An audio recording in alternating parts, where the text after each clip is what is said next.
Turabaramukeje bene data bakunzi ba kino kiganiro igitondo gishasha. Amahoro y'Imana niyo tubipfije mu byanyu no mu banyu, mushishikare kugubwa neza.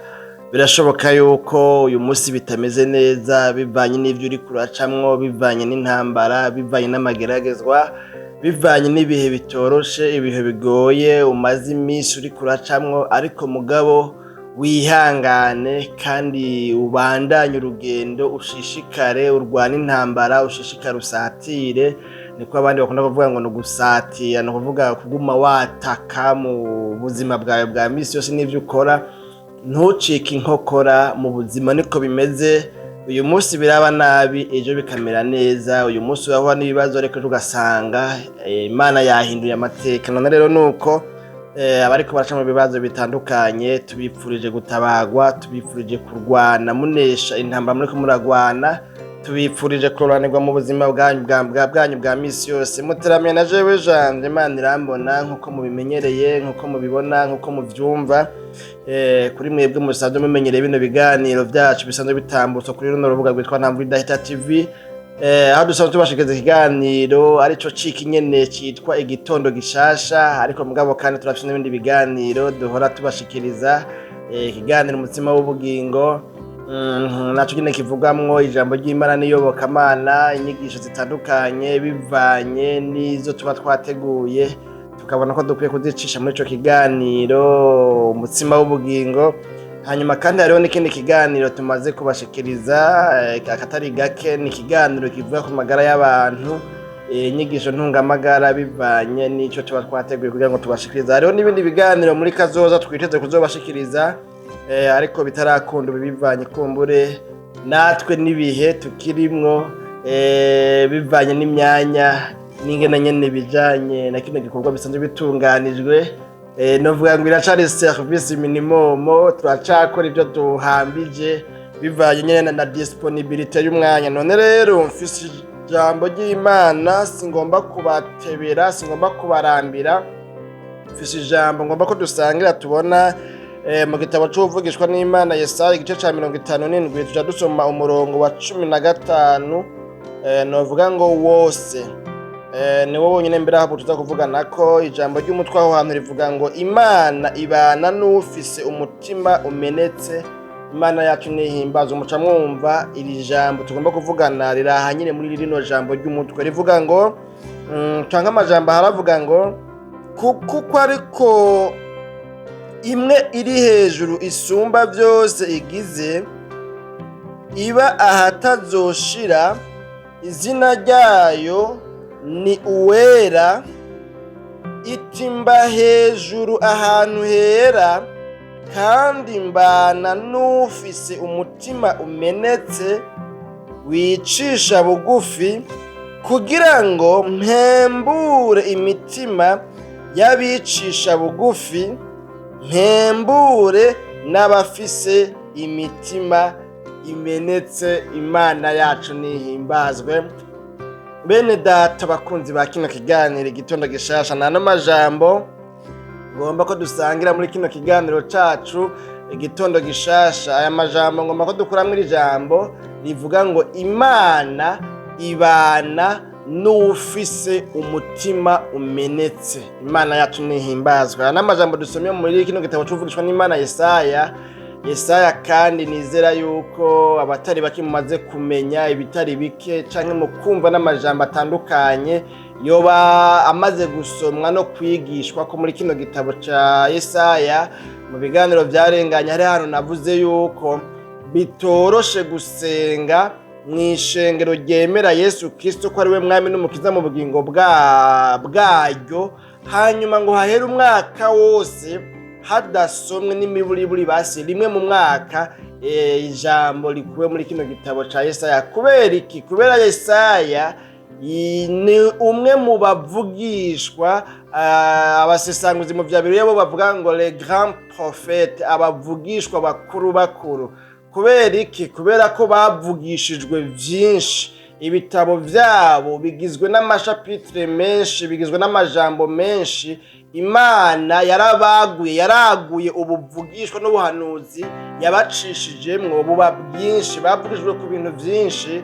Nk'uyu Yesaya wewe igitabo ciwe cavuzwemwo no kuvuka kwa Yesu, kivugwamwo n'imibabaro ya Yesu. Ni ukuvuga turavye ya misi mikuru duhimbaza twibuka kuvuka kwa Yesu, canke ya misi y'imibabaro twibuka imibabaro ya Yesu mu gihe nuvuga ngo ca Pasika, kubambwa, gupfa no kuzuka kwa Yesu Kristo, usanga vyanka vyakunda hataburamwo n'igisomwa na kimwe wogirane wokuramwo.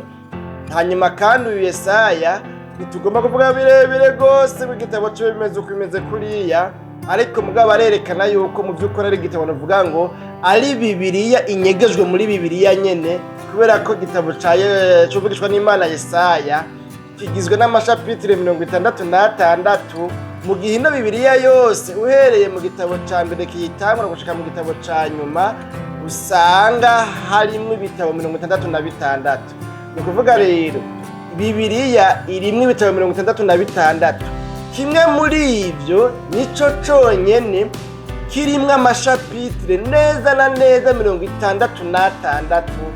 Urumva nyene yuko bitoroshe bidasanzwe kandi umva ko ari sawa. None rero ivyo urumva mu vy'ukuri sivyo bituzanye, si mw'ishuri rya Bibiliya ngo tuvuge ngo burere tugomba kwiga kuri kino gitabo ngo tukinonose tugitsimbataze, ariko muri kazoza turavyifuza kuzofata ingwa n'ikibaho canke ya taburo ya aluminium hamwe na marikere, hanyuma dutegura nk'inyigisho ku gitabo kimwe muri ibi, tukivuga ko bikuru kuko ntawe bivuga byose ngo bimare, hanyuma tugirane ducigira hamwe kugira ngo bikunde umuntu ashobore kumva ico gitabo cose muri rusangi, ibikivugwamwo, inyigisho zirimwo, nawe agira ikintu akuyemo. Kandi birafasha noneho no ku bandi bafise impwemu muri bo yo kwigisha, bafise ingabire yo kwigisha, bafise ingabire y'ivugabutumwa,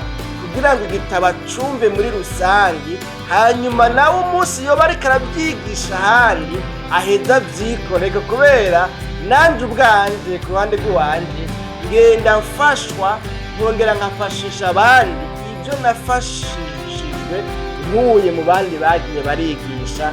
Imana yacu nihimbazwe. Twabonye rero n'amajambo avuga ukuntu umuntu Imana ibana nawe ameze. Imana rero ngaha ivugisha Yesaya yuko ngo ari Imana iba hejuru ahasumba ibindi byose, iba ahantu mw'ijuru kandi iba ahantu hahambaye harengeye byose, harengeye ivyitwa birebire, ivyitwa ibihambaye, ivyitwa ibikomeye, yuko yoyo iri hejuru ya byose. Hanyuma kandi twabonye hongewe ko ngo iyi Mana rero ngo iruhande yo kuba mw'ijuru, ni ukuvuga mu yandi majambo novuga ngo iba ahantu habiri, iba mw'ijuru niho iba, ariko ngo mugabo kandi irafise iyindi ngoro, irafise ikindi kirimba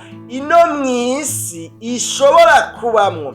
Duhora twumva bivugwa ngo umukuru w'igihugu afise ikirimba ciwe mu ntara kanaka, aramutse agenda akamarayo iminsi aba afise ikirimba ciwe, ntaja gupfa kurara mw'ihoteri kumbura ariyo yose. Imana yacu nidutabara. Kandi no mu gihe c'abami naho nyene kwari uko, wasanga agiye nko mu ntara kanaka aca hasiga novuga ngo ikirimba ciwe, canke se ugasanga mbere hafise n'umugore, niko novuga ati umwamikazi. Bunungi Ibirundi ni hatari, umwamikazi, umugore w'umwami ntibavuga ngo umugore w'umwami, bakavuga ati umwamikazi. Rero ni ukuvuga kurya vyashoboka yuko umwami usanga afise ikirimba ciwe gikuru, hamwe n'ahandi kumbure yagiye aragirana afise yagiye ari hashikira afise n'umwamikazi, niko novuga kumbure canke nyene gutyoyi. Niko rero novuga ngo ni Imana yerekanye muri ano majambo, yerekana ngo mba hejuru mw'ijuru, twabonye avuga ngo iba ahatazoshira izina ryayo ni uwera.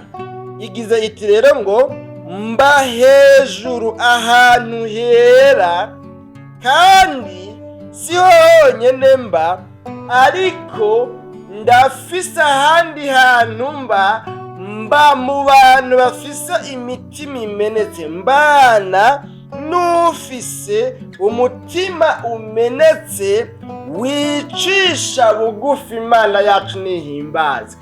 Imana rero muri ano majambo iremeje yuko iba mu ijuru, ariko kandi ikongera ikaba mu isi. Mugabo sete fwasi mu isi ntipfa aho ibaye, ariko mu isi ibana n'ufise umutima umenetse wicisha bugufi. Ugomba kumenya umuntu Imana ibamwo, ugomba kumenya ingoro y'Imana mu isi, ugomba kumenya ikirimba Imana ibamwo ngaha mu isi. Ntubironderere muri novoteri, ntubironderere muri source du Nile, ntubironderere muri hotel club du lac Tanganyika, ntubironderere no muri ya mahoteli atandukanye uwo yaranagwiriye hari nacyo utazi. Mugabo asanzwe hari namwe muzi munsumvye kumbure abayagendamwo, abayazi, ababi iruhande yayo, abayakorerabwo. Rero ugomba kumenya ahantu Imana iba, ntubironderere muri ya mahoteli akomakomeye, ariko ugomba kumenya aho Imana iba. Ugomba kumenya ikirimba c'Imana ngaha mu isi.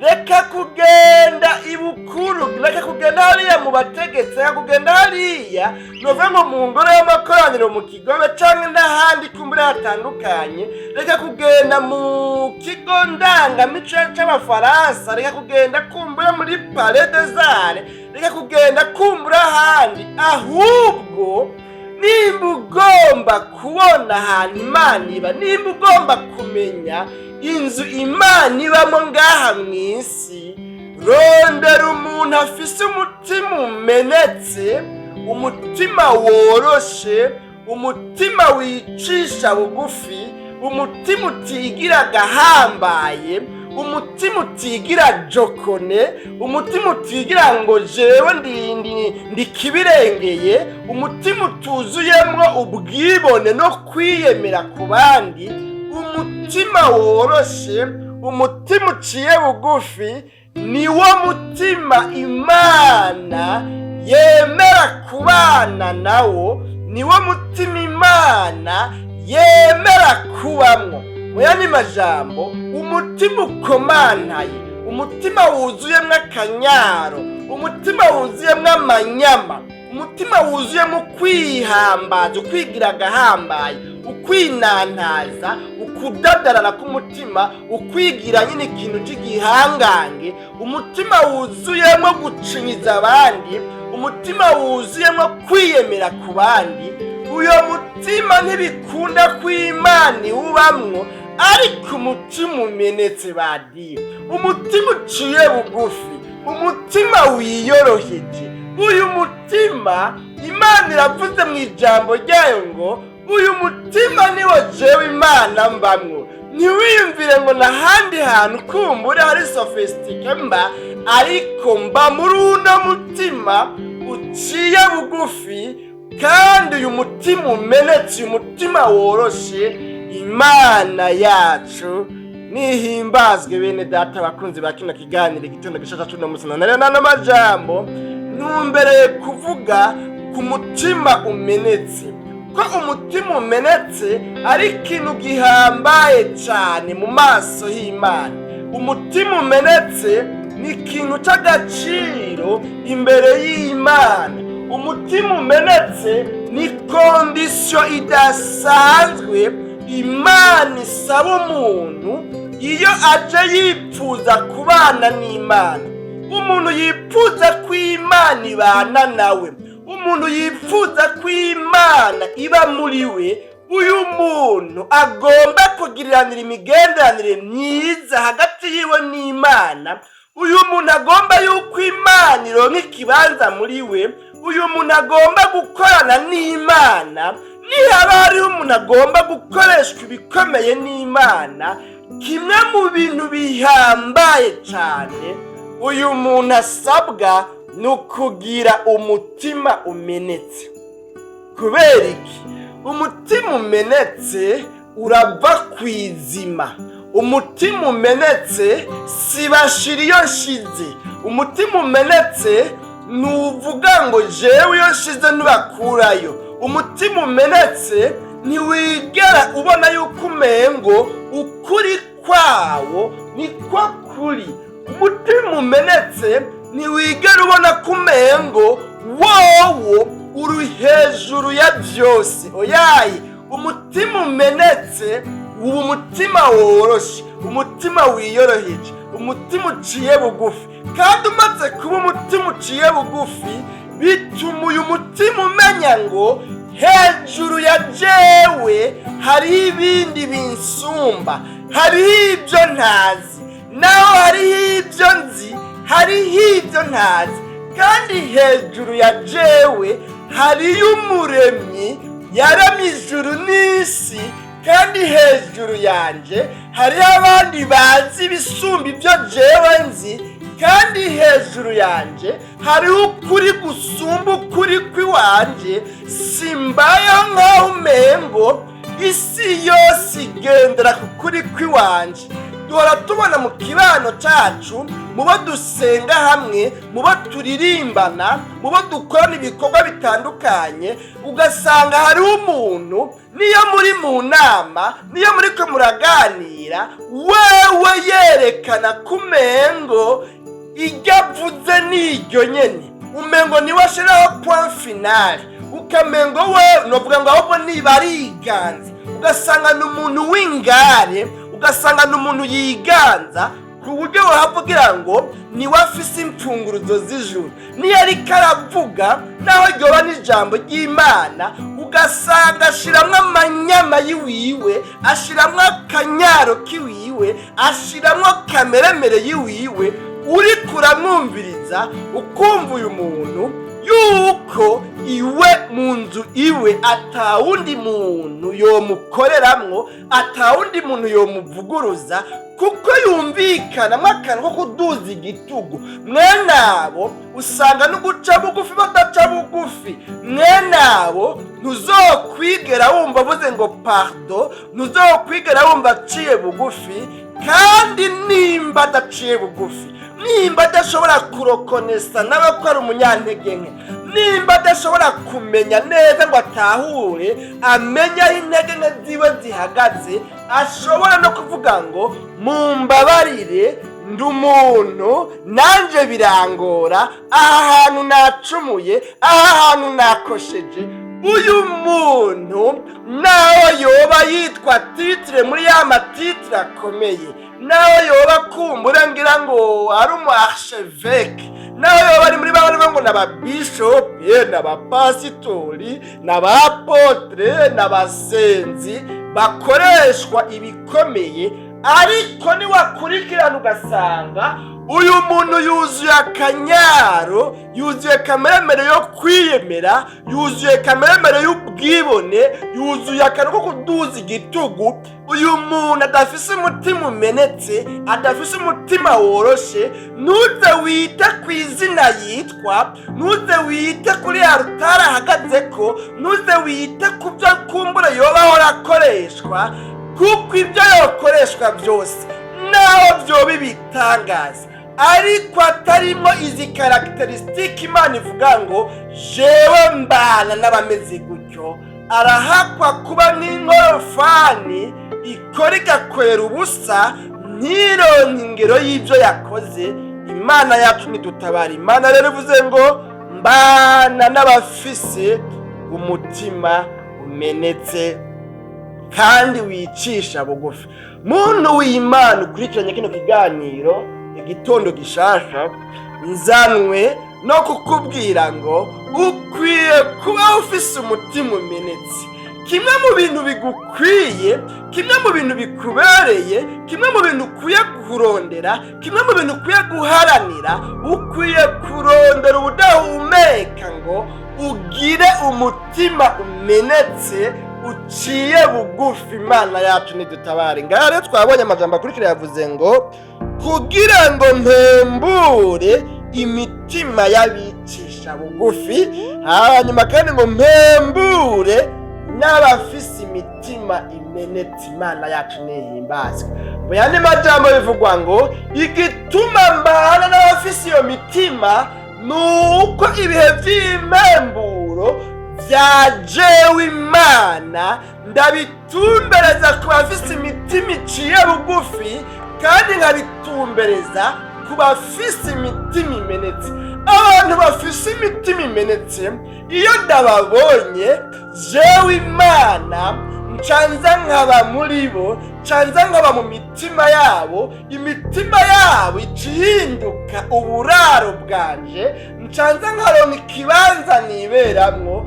Kandi jewe iyo nje mu mitima yabo sinza ngaragara, ariko nzanzananye n'ibihe vy'impemburo kugira ngo mpembure uwo mutima umpaye indaro ikwiriye, kugira ngo uyu mutima nsanze umenetse kandi uciye bugufi ntube mu bihe vy'ubugaragwa, ntube mu bihe byo kumanirwa, ntube mu bihe byo gukehanirwa, ariko mba nshaka yuko uyo mutima umera nk'igiti gitewe hafi y'imigezi, ibibabi vyaco bitigera vyuma, naho uwo mutima wowe uriko uraca mu bugaragwa bw'ubukene, bw'ingwara, bw'uruvugo, bw'uruhamo n'ibindi bibazo vyose bitandukanye. Uyu mutima birashoboka ko nshobora kuza nkasanga umeze nk'aho wamaze kumera nk'uwumanirwa,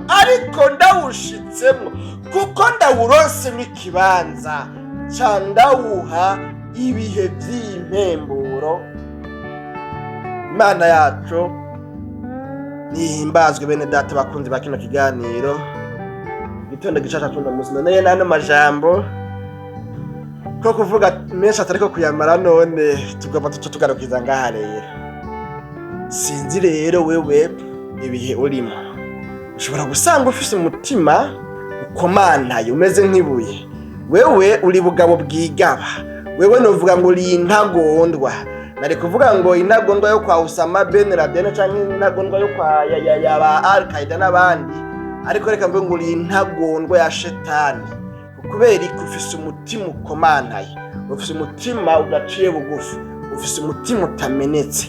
Kandi naho witirwa izina ry'Imana, naho umaze imyaka myinshi muri korale, naho umaze imyaka myinshi usenga uri umusinzi, naho umaze imyaka myinshi mu bujenama, naho umaze imyaka myinshi uri umuvugabutumwa, uri umwarimu, uri evangeliste internationale, naho abantu tukuzi nk'umupasitori, naho abantu tukuzi ufise amashengero menshi urongoye, ariko nimba vyaraguteye amanyama, nimba vyaraguteye kuba umengo wewe n'amakosa ukoze yose urayajustifia, abantu nk'abo twagiye tubabona, we wakoze ikosa ntiryitwa ko ari ikosa, ararijustifia, kuko urumva wewe umengo nta kosa, umengo ntacumura, ntaja mu ntege nke, wewe urumva nyene ni kibirengeye.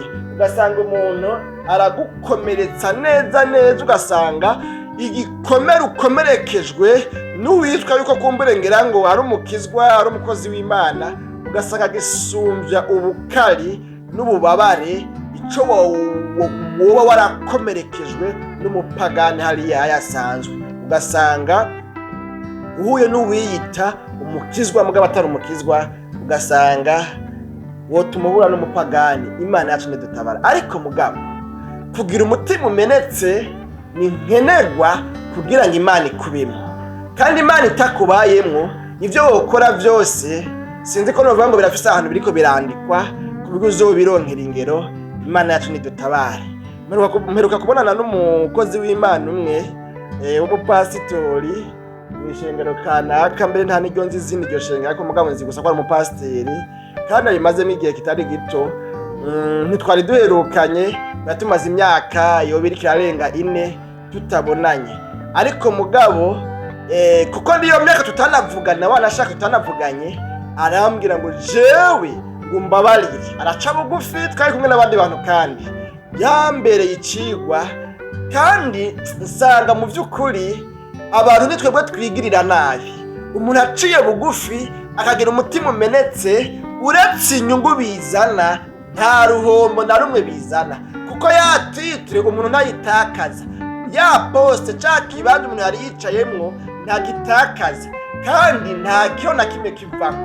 Umuntu yari afise ibiro 80 agumana vya biro nyine, wari usanzwe uvyibusha ufise amatama ameze neza nta ngorane, navyo nyine bigumaho. Uciye bugufi ukemera yuko uri umutsindwa, ukemera ko wacumuye, nta kintu na kimwe utakaza, ahubwo Imana birayihesha icubahiro kandi biguha amahoro, ugaca wumva ubaye amahoro, na wa wundi ugaca usanga murasubiye kuzura murabaye. Hanyuma rero umupasiteri yuko turaganira ico gihe hari amasaha ya 3 dushira 4 turi kumwe n'abandi, arambwira ngo jewe umbabarire, ngo sinigeze menya yuko waciye mu bibazo bingana gutyo, sinigeze menya yuko agacerere warimwo, wari mu bihe by'ubugaragwa. Numva ndiko ndavuga ibihe naciyemwo, numva nyine nawe arabaye tushe, numva umenga ariko arapfunapfuna mwo bareka ararira, nuko hari mu ijoro akaba atatara nyine ryabonesha neza. Mugabo ndumva yuko uko yiyumvira rero siko asanze ibintu byaragenze. Aramwe ngo jewe nukuri munene arakwiyumviye, yumbabarire, nari naguhaye ishusho y'umuntu mubi, ndiyumvira ngo jewe mbega naka namucumuye kwiki, mbega jewe noba nakosheje iki, mbega jewe naka none naka twapfuye iki, byagenze gute? Narinda kwiyumviramo ibintu byinshi, nari narabuze amahoro, ariko nsanze nisunze ibyo waciyemo, nisunze ubuzima umazemo igihe, nsanze kiretse agacerere gusa wabayemwo, nsanze atariyo shusho ufise. None umbabarire mwene data, Imana yacu ndihimbazwe. Duca turaganira, turasabana imbabazi, turitunganya, kandi duca tuba amahoro, duhana amanimero, turatelefonana, turahanurana, turabwirana ibyo mu rugendo ruja mu ijuru. Ubu uzubona ndugikiye kuri WhatsApp audio, nande nkamurungikira iyindi, tukavugana ibya runo rugendo ruja mu ijuru. Umutima umenetse, ndizera nakekeranya, nisunze ibyo nabonye, byatumye asubira kuba amahoro hagati yacu twebwe. Nsanga atari shetani, nta kintu na kimwe abantu bari bakwiye gupfa. Imana yacu nidutabare. Bene data bakunzi ba kino kiganiro igitondo gishasha cy'uno munsi, turi mu bihe rero usanga umuntu kubw'uko umengo abantu bamaze kubona kumenga ahantu ntacaha akora, ugasanga niyo mpamvu nawe atigera yemera ko yacumuye, ngira ngo acahitamo kuja kuvyihanira ahandi, ariko umugabo yanse yuko mutunganya ngo musabane imbabazi. Ivyo navyo birabaho. Umunsi umwe ni hari umuntu mu muryango yigeze kuvuga ngo burya naka ngo naka ngo wamengo ngo Imana arafise ahandi hantu bahava bahurira, naho yaba yakoze amakosa ntiyemera amakosa ntiyihana, wamenga Imana arafise ahandi hantu bahava bahurira kiretse mu kwiyuzuza n'uwo bagiriraniye ingorane. Imana yacu nidutabare. Yari umuntu twariko turavuga ibijanye n'ivyo yabayemwo, ibintu nyene nk'ivyo oyi, wamenga Imana yafise ahandi hantu baba bavuganira, mengo hari haruguru mu mpete ageze mu gitandi, we wamenga Imana baraza kuvuganira ahandi. Mugabo ntiyashaka kwemera ikosa, ntiyemera guca bugufi. Yari umuntu nyene atagondwa, iwe intagondwa, yari umuntu yenshoboka, yari umuntu adashoboka. Imana yacu nidutabare. None nayo majambo nariko ndababwira bene data bakunzi ba kino kiganiro igitondo gishasha, birashoboka ugasanga waramugariye muri poste ufise ubukozi bw'Imana, titre ufise, ugasanga yakubereye umwansi, yatumye we utoca bugufi ngo usabe imbabazi umuntu adafise igarade. We ufise igarade yo mu rwego rwo hejuru, urarengeye guca bugufi, uri gihangange, uragahabwa, uri gitangaza, wewe nuri umuntu nk'abandi. Ariko nzanywa no kukwibutsa ngo hejuru ya byose hejuru ya twese hari Imana umuremyi w'ijuru n'isi, kandi ngo iba ahantu hera, hanyuma ikongera ikabana n'abantu bafise imitima imenetse kandi iciye bugufi. Wewe rero kubera ko udafise umutima uciye bugufi, pole sana, Imana ntimushobora kubana. Naho duhonora, naho twibeshera, naho duhenda, naho twereka yuko wikwiyengeje inyuma umeze nk'intama y'umweru, ariko udafise uyu mutima umenetse kandi uciye bugufi, ushobora kwihana, ushobora gusaba imbabazi iyo wacumuye, ushobora kurokonesa erere canke ikosa wakoze. Nimba uyu mutima utawufise, naho tubwira ibyo tubwira byose, ibyo wamutwigisha, ibyo bintu umenye ngo nibure, kubera Imana ntiba muri wewe. Twebwe ubibwira tuzokwihana, tubane n'Imana, Imana ibe muri twebwe. Ariko wewe ufise umutima ukomeye nayo nk'ibuye ryo mu ruzi, wewe Imana izogukoresha gusa nk'igikoresho, ube nk'imperekeza, iherekeza umugeni, iherekeza uwakijijwe. ariko kubana n'Imana, Imana ntizigera ironka ahantu iba muri wewe. Rero icyo Imana igomba, ntigomba kuba igikoresho, ntigomba kuba igikoropesho gikoropeshwa ahantu hagaca hagasa neza, mugabo ntikironke ingero, ntigishimigwe, ntikibwirwe ngo urakoze. Imana ntigomba kumera nk'inkorofani bayisombesha imizigo, bayisombesha amabuye, bayikoresha ibikorwa bitandukanye, ariko ntiyigere na rimwe ironka ingero, ntiyigere ishimirwa. Ibyo Imana si byo ikugomba, ahubwo Imana ishaka kuba muri wewe wa muntu we. Niyo mpamvu nkuza ari iri jambo ngo Imana ibana n'umuntu afise umutima umenetse kandi uciye bugufi. Ni waba utawufise, usenga Imana uyisabe ngo Mana, mu mutima umenetse, mu mutima uciye bugufi, ndakwinginze, maze iminsi nigira jokone, nigira igihangange, nigira uwundi muntu, jewe umengo ahubwo umengo ni jewe kibirengeye, umengo ni jewe naremye ijuru n'isi, jewe sinzi umudayimoni yafashe, ariko ndumvise ko udashobora kubana n'abantu bameze nka jewe. None Mana, ndakwinginze ngo umbabarire. Niwabwira Imana gutyo, ugasaba Imana imbabazi ngo Mana mbabarira, ndihanye, ibyaha byanje bihanagure, nipfuza kwemerwa nawe, nipfuza kubana nanje, nipfuza kuba muri jewe kugira ngo bikunde, ibihe by'impemburo nanje biva kuri wewe bimbeko.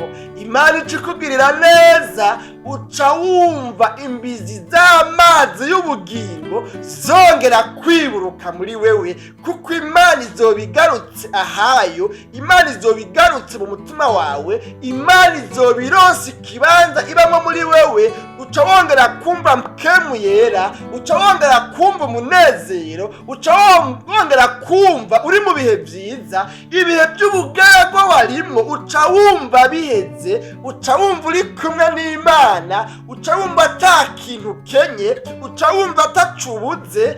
Naho abantu bobona umengo urakenya, uri umukene, uri umutindi, uri ruhebwa, ariko uza kumva yuko wewe utungishije benshi. Imana yacu nidutabara. Niba bikora gutyo bica bigenda neza, ariko nibitagenda gutyo nawe nuheraheze, kuko nturi mutungo ube gito, uca wumva umugwi nawe uzoba uhengamiyemwo n'ano majambo. Imana iragomba yuko nawe umutima wawe uba ikibanza Imana ibamwe, uba ubuturo bw'Imana, uba uburaro bw'Imana, uba inzu y'Imana. Ariko usabwa bino bintu tubonye ngaha, tubonye ibintu bibiri: kugira umutima umenetse no guca bugufi. Kandi habaye burya umutima umenetse no guca bugufi, biba biheze kukubera kwa kwera tuvuga ko Imana ari yera. Usanga nawe wabaye ubera kubera yuko ufise umutima umenetse kandi uciye bugufi, arihana, aratura, araca bugufi. Ni kuvuga ntiyikomantaza umutima ngo agume kuri ya ngeso yiwe gusa. Oya, yaremera gukosorwa, aremera kwigishwa, aremera guhanurwa. Uyu muntu ni umuhirwe imbere y'Imana, Dusenge mwami Yesu, turagushimiye cyane bwana amajambo twumvise uvuganye n'imitima yacu twebwe bari barakurikirana kino kiganiro igitondo gishasha cuno munsi. Utubwiye umuntu wewe ubana nawe ko ari umuntu afise umutima umenetse kandi uciye bugufi, kandi ko uyo muntu muzanamwe ibihe by'impemburo. None rero aba bantu bumvise aya majambo, umuntu wese yemeye kuva kwizima akemera amafuti yiwe, akemera amakosa yiwe, akemera kwihana, numubabarire.